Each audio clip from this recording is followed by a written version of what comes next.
ஒரு English வேர்ட்ல sound ஒரே மாதிரி இருக்கு ஆனா மீனிங் வேற மாதிரி இருக்கு. ஓ, ஒரே கன்ஃபியூஷனா இருக்கு அப்படின்னு சொல்லி புலம்புறீங்களா? இனிமேல் கன்ஃபியூஸ் ஆகாதீங்க. ஏன்னா இன்னைக்கு அந்த மாதிரி ஒரு கன்ஃபியூஷனான வேர்டை பார்க்கலாம். பாருங்க, தேர் அப்படின்னு சொல்லுவோம். செகண்ட் ஒன் தேர் அப்படின்னு சொல்லுவோம். தென் தேர்ட் ஒன் தேர். இதுவும் ஒரே மாதிரி சவுண்ட் இருக்கு, எல்லாமே ஒண்ணுதானா அப்படின்னு கேக்குறீங்களா? அப்படி இல்ல. சோ பாருங்க, எல்லாத்துக்கும் டிஃபரெண்டான மீனிங் இருக்கு.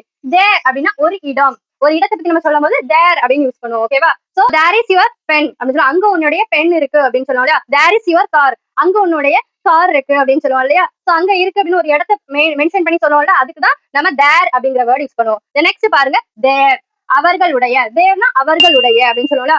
திஸ் இஸ் தேர் ஹவுஸ் அப்படின்னு சொல்லுவோம்ல, அது அவங்களுடைய ஹவுஸ் அப்படின்னு சொல்லுவோம். Then this is their class அப்படின்னு சொல்லுவோம், அது அவர்களுடைய கிளாஸ் அப்படின்னு சொல்லுவோம். சோ அவங்களுடைய அப்படின்னு சொல்லுவோம்ல, அதுக்குதான் தேர் அப்படிங்கிற வேர்ட் யூஸ் பண்ணுவோம். தென் நெக்ஸ்ட் பாருங்க, தே ஆர் அப்படின்னா இதை எப்படி எக்ஸ்பேண்ட் பண்ணி எழுதலாம்? தே ஆர் அப்படின்னு சொல்லி நம்ம எக்ஸ்பேண்ட் பண்ணி எழுதலாம். ஓகேவா? பாருங்க, அவங்க எல்லாம் அப்படின்னு சொல்லுவோம் இல்லையா? சோ தேர்னா அவங்க எல்லாம் அப்படின்னு சொல்றது. தே ஆர் தி கிளாஸ்மேட்ஸ் அப்படின்னு சொல்லுவோம், அவங்க எல்லாம் classmates. They are the friends, so அவங்க எல்லாரும் ஃப்ரெண்ட்ஸ் அப்படின்னு சொல்லுவோம் இல்லையா? சோ தே ஆர் அப்படின்னு சொல்லி ஒருத்தவங்க வந்து மென்ஷன் பண்ணி நம்ம சொல்லும் போது, ஒரு ஃபேமிலி ஆஃப் மெம்பர்ஸ், அதாவது குரூப் ஆஃப் மெம்பர்ஸ் நம்ம மென்ஷன் பண்ணி சொல்லும் போது அது தேர் அப்படின்னு சொல்லி நம்ம சொல்லுவோம். ஓகேவா? இப்ப புரியுதா?